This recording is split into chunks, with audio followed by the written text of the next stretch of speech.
Bonjour à tous, c'est Jenny Garden, je suis médium énergéticienne et en ce sens je canalise les messages de votre flamme jumelle. Si toutefois vous êtes intéressé par cette prestation, je vous invite à aller voir dans la description les coordonnées pour me joindre et me demander éventuellement des renseignements ou tout simplement une canalisation. Je remercie le runner et cette chaser pour m'avoir autorisé à diffuser le message dans le but de partager tout ça pour vous aider aussi dans vos parcours.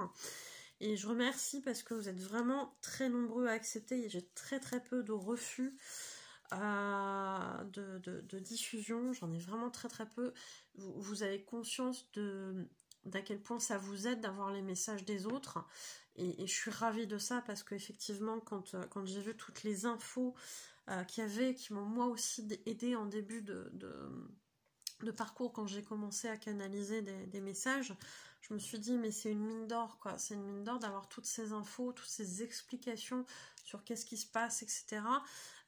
Si je peux partager, si je suis autorisée, je vais le faire avec plaisir parce que moi aussi ça m'a aidé à comprendre des choses au tout début.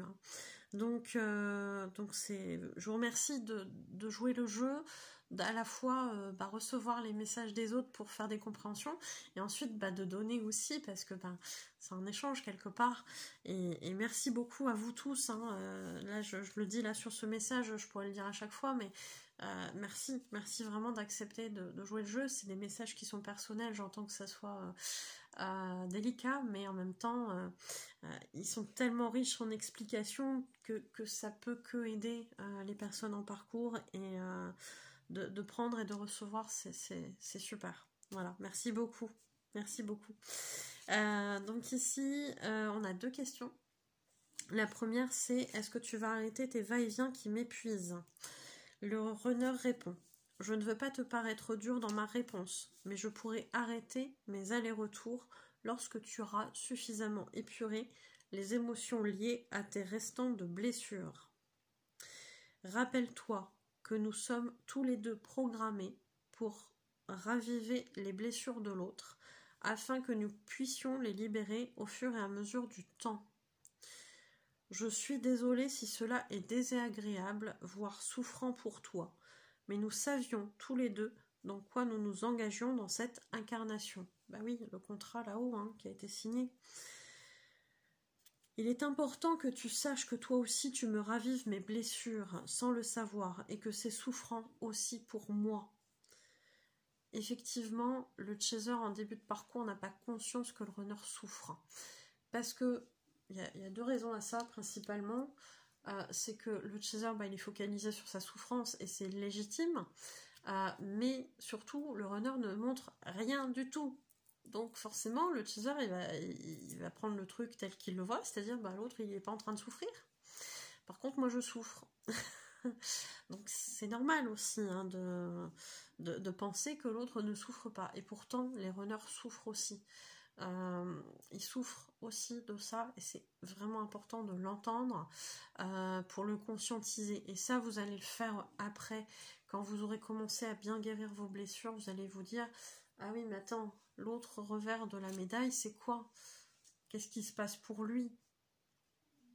Comment il vit ça? Qu'est-ce qu'il peut ressentir? Et ça, vous allez y être amené à un moment donné, et notamment au niveau du switch. Là, il y a des choses que vous allez comprendre. Pas forcément tout de suite après, mais derrière, vous allez comprendre ces choses-là. Le parcours, il est très bien fait. Il n'y a aucun hasard. On est pur avant soi, et puis après, on comprend l'autre. Et ça marche dans les deux sens. Donc le runner en début de parcours, c'est pareil, il souffre, il pense pas que l'autre il souffre. Il pense pas. Pas autant. Pas autant. Et donc oui, après il comprendra aussi. Le switch du chaser, il va le faire comprendre ça aussi. Bien sûr, chacun va comprendre l'autre. C'est ça qui est enrichissant aussi. Pourquoi crois-tu que je fais ensuite? Qu'est-ce que j'ai marqué? Je sais pas. Que je fuis. Je suis désolée, j'écris vite comme dans les canalisations, des fois j'ai du mal à me relire. Pourquoi crois-tu que je fuis ensuite? Ça a plus de sens, hein, tout de suite. Parfois c'est pour te faire travailler, et parfois c'est toi qui me balance une bombe que je prends en plein visage et que je dois digérer. Je ne te le dis pas, car je veux le gérer seul, je suis ainsi. Le runner, il a tendance effectivement à ne rien demander à personne, il a été habitué à mettre ses émotions dans un placard parce que ça dérangeait souvent ses parents, notamment la maman, qui n'était pas en capacité de gérer les émotions de son enfant, parce que dépression, parce que toxique, voilà, il y a plein de raisons. Et du coup, bah, le petit runner, il s'est dit, bon ben, je suis triste, je suis en colère, je suis machin, mais en fait, je dois pas le dire, je dois pas l'exprimer, et je dois faire comme si tout va bien parce que c'est plus facile. Et du coup, je suis pas rejetée. Donc voilà, bah, il va continuer à faire comme ça, et il va gérer ces trucs comme il peut les gérer à ce moment-là. Tout petit, bah, avec très peu de moyens, et puis un peu plus grand avec un peu plus de clés, mais pas forcément, c'est pas forcément plus facile non plus. Et du coup, bah, il va gérer ça comme il peut, seul, de son côté, sans personne, sans rien demander, puisque bah, il n'a pas eu cette aide-là quand il l'a demandé petit. Et voilà quoi. Donc bah, je reçois une bombe de mon chaser, et bah, je fuis, je m'en vais. Je vais gérer mon truc parce que là c'est trop souffrant et que je peux pas faire autrement, donc je suis incapable de dire quoi que ce soit parce que bah, ça gêne. C'est pas vrai, parce que le chaser il demande que ça, de comprendre ce qui se passe, mais c'est dans les schémas de fonctionnement du runner, dans les croyances limitantes qui ont été posées là par rapport à son éducation. Mais c'est une façon de fonctionner qui est là pendant un petit moment quand même sur le parcours du côté du runner. Et du coup, bah oui, il prend une bombe du côté de son chaser, mais il va le gérer tout seul. C'est trop souffrant, il peut rien faire d'autre à ce moment-là que de fuir, et il va fuir pour gérer cet aspect-là. Nous sommes deux à nous faire évoluer, et parfois oui, ça fait mal. Un mal pour un bien futur. Mais quel bien ce sera? Le jeu en vaut la chandelle, et tu le sais au fond de toi, alors ne perds pas espoir, et motive-toi encore pour avancer. Je te soutiens. Le soutien du runner, il est essentiellement énergétique. Pendant très longtemps sur le parcours, ne demandez pas à un runner de vous aider à faire ce que vous devez faire, à faire vos guérisons. Non, il va pointer ce qu'il y a à guérir, mais il ne va pas vous aider à guérir.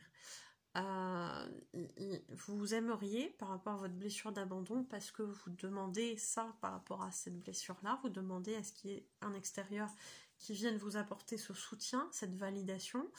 Ben non, vous devez le guérir, donc vous ne l'aurez pas de votre runner. C'est pas qu'il veut pas, c'est que il n'est pas programmé pour ça.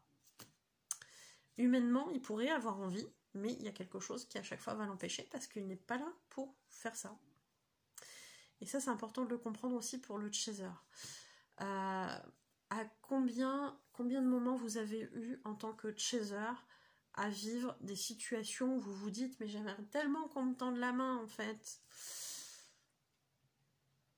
Et là, personne ne vient, personne ne répond à votre appel, personne ne vous aide. Pourquoi? C'est pas parce que la vie elle est cruelle, c'est pas parce que vous êtes quelqu'un de mauvais, c'est pas parce que vous êtes quelqu'un de méchant, parce que vous méritez pas. Non, c'est tout simplement parce qu'en fait vous êtes dans ce parcours de vie, alors que ce soit FJ, pas FJ, et vous êtes censé vous délivrer de cette blessure d'abandon. Donc, qu'est-ce qu'on fait? Eh ben on prend ces petites mimines, hein, ces petites jambes, et puis on avance. On avance, c'est dur, c'est comme ça. C'est comme ça. Je veux pas paraître méchante hein, quand je dis ça, hein. C'est pas du tout ça. C'est juste que c'est ça qu'on vient vous faire travailler. Donc forcément que vous n'aurez pas d'extérieur qui va vous aider, ou très peu, ou de manière limitée, parce que vous êtes censé faire ce cheminement seul. Et oui, c'est dur, oui, parce que ça vient taper dans la blessure. Mais vous êtes en capacité de vous sortir de ça. C'est important aussi ça de l'entendre. Vous êtes en capacité de le faire seul. Et quand ce sera résolu, vous serez entouré. Bien sûr, c'est important. Donc le soutien du runner, il est surtout énergétique, d'où les synchronicités, le prénom qui revient, le terme FJ, tout plein de choses qui sont en rapport avec votre flamme jumelle, parce qu'à ce moment-là, vous n'êtes pas bien, vous êtes seul, vous vous sentez seul, parce que vous n'avez personne autour de vous qui vous aide, qui vous amène ce que vous auriez besoin, etc. pour vous sortir de ça, mais vous avez quand même le soutien de votre runner en énergétique. Je sais qu'on attend plus, je sais qu'on attend de l'aide techniquement dans la matière, mais vous ne l'aurez pas. Malheureusement, vous ne l'aurez pas.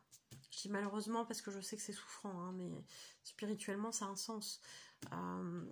Voilà, on ne peut pas se débrouiller seul si on est toujours en train de vous amener ce que vous avez besoin. Vous voyez ce que je veux dire? C'est une façon aussi de vous aider à vous sortir de la dépendance par rapport à l'extérieur. Il y avait justement m'a sorti une expression hier.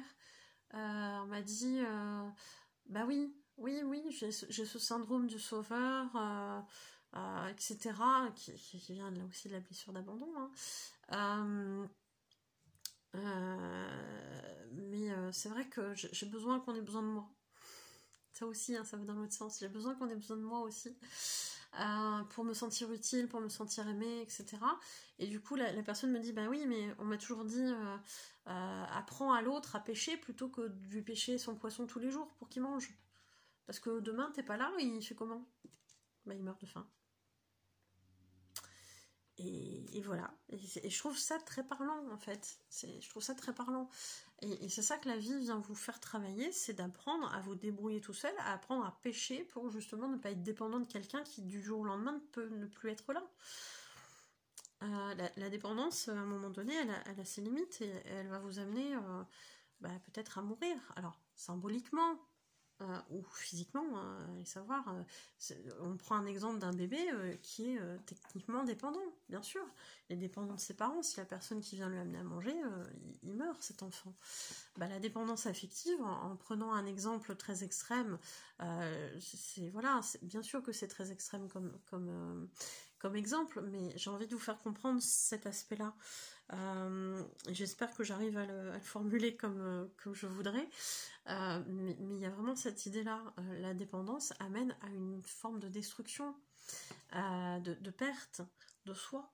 Donc c'est tellement plus simple de dire bon bah non, là je prends mes petites mimines et puis j'avance, plutôt que d'attendre que ça me vienne de l'extérieur.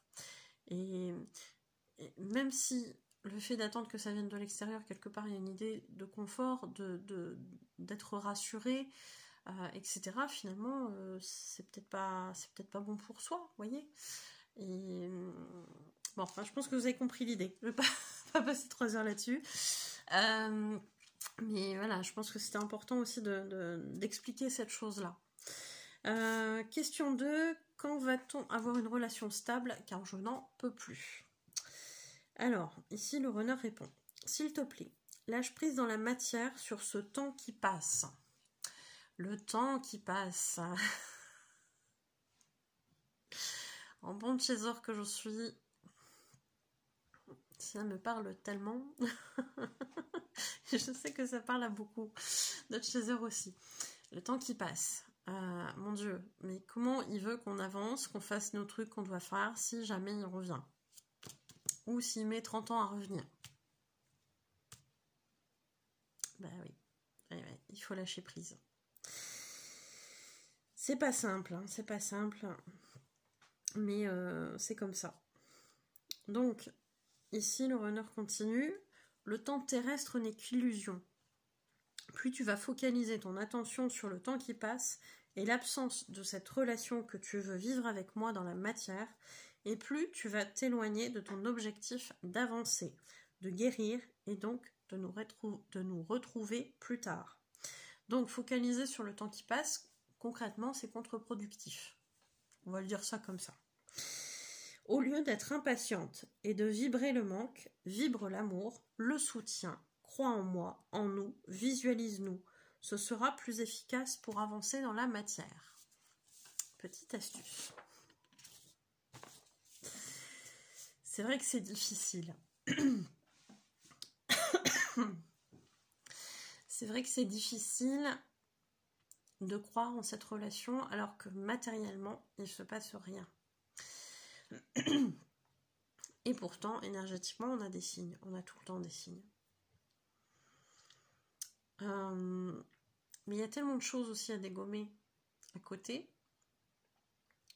Les fausses croyances, les croyances limitantes, les dépendances, etc., etc., que du coup, effectivement, ça fait beaucoup d'un coup et beaucoup d'obstacles en plus.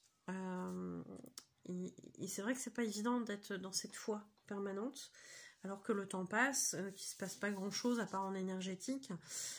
Je l'entends tout à fait. Ouais, je l'entends tout à fait. C'est pas évident, mais ici, en tout cas, on vous donne une astuce. On vous donne un outil, vous l'utilisez pas. À vous de voir. À vous de voir en fonction aussi de ce qu'il y reste à travailler. Hein. Et voici le message libre. Je souhaite te rassurer sur l'amour que j'éprouve pour toi. Je t'aime plus que de raison. Je t'aime à en mourir. C'est pour cela que c'est effrayant de mon côté. J'ai l'impression que je pourrais me perdre dans notre amour et qu'il pourrait m'effacer tellement il est fort. J'ai peur de ne plus rien contrôler, de perdre pied et de mourir si d'une façon ou d'une autre je te perdais. Cette peur n'est pas consciente. Je ne comprends pas pourquoi, lorsque je me rapproche de toi, j'ai ensuite besoin de fuir. C'est instinctif, et cela est parfois ahurissant pour moi également, car je ressens en parallèle une énorme attraction pour revenir vers toi. Alors, ce jeu de je suis attirée, forcément c'est lié au fait qu'on soit flamme jumelle. Le jeu de une fois que j'y suis à côté, je ressens des trucs très forts et c'est très perturbant parce que y a pas de le runner n'a jamais vécu ça avant, n'a jamais vécu cette intensité, n'a jamais aimé à ce point-là quelqu'un d'autre. Donc forcément c'est effrayant, et puis c'est effrayant aussi de se dire que ça pourrait dégommer tout. Et puis que demain, si on n'a plus son chasseur à côté, c'est horrible. On se perd, on meurt. Donc forcément, ça donne envie de fuir aussi, cette attraction. Ça donne envie aussi de fuir parce que des fois, il y a du karmique. Souvent, il y a du karmique. Où les runners sont décédés à cause de cette union. Parce que plein de choses, il peut y avoir plein de choses, parce que leur union, elle n'était pas voulue par leur famille, c'était mal vu, il y avait un contexte particulier qui faisait que c'était pas acceptable dans la société dans laquelle ils vivaient, etc., etc. Il y a toujours eu des obstacles dans les parcours à vie, et que du coup, régulièrement, il se passait des catastrophes. L'un était tué devant l'autre, l'autre mourait dans les bras de l'un, etc., etc., quoi. Donc forcément que quand on se rapproche et qu'on envisage oui, là-dedans, là, alors pas là-dedans consciemment, mais là-dedans au niveau de l'âme, il y a une mémoire qui dit t'es mignon, hein, mais là, dans plusieurs filles, moi je me suis fait dégommer en fait. Donc non, j'ai pas envie. Ça se conçoit, hein. Vu comme ça se conçoit, hein. Ça se comprend en tout cas. Donc tout ça se travaille en soin aussi, hein, avec le tambour chamanique et tout, hein. Ça permet de faire plein de choses. Voilà. Donc on va dégommer ces viandes, enfin pas dégommer, mais on va travailler dessus pour justement que ça ne vienne plus impacter cette vie actuelle. Et ça peut retirer quelques blocages. Les blocages, bien évidemment, toujours que vous serez prêt à retirer à ce moment-là. Je ne sais plus ce qui est juste, je ne sais plus ce que je veux, je nage dans une certaine confusion et j'essaie de me débrouiller comme je le peux avec toutes ces sensations. Je comprends en parallèle que cela te fait du mal et sincèrement, c'est la dernière chose que je veux. Car c'est douloureux pour moi de te faire souffrir malgré moi. Mais cela est aussi nécessaire à notre parcours, à notre avancée. Nos guérisons se font petit à petit et c'est merveilleux. Ne sois pas si pressé, nous nous retrouverons, mais nous devons aussi accompagner nos enfants jusqu'à un certain stade de leur vie. Là, on l'entend pleinement, hein, le schéma de sacrifice. Hein. De mon côté, par rapport à mon histoire, je ne veux pas qu'ils pensent que nous les laissons tomber. Nous ne pouvons pas leur faire ça maintenant. Tiens le coup, je t'aime et je te soutiendrai toujours. Donc il serait légitime de penser qu'une réunion, elle pourrait intervenir une fois que les enfants ont quitté la maison, par exemple. À voir, parce que dans les guérisons qu'ils vont faire, ces choses-là peuvent être amenées aussi à changer, à évoluer. Hein. Bon, bah en tout cas, c'est un message intéressant, je trouve, et qui est très très parlant. Donc j'espère que ça vous aura aidé. N'hésitez pas à mettre aussi dans les commentaires hein, si vous retrouvez des choses de votre parcours, etc.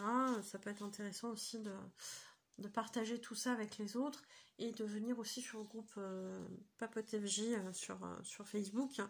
Vous avez le lien hein, dans la description de la vidéo.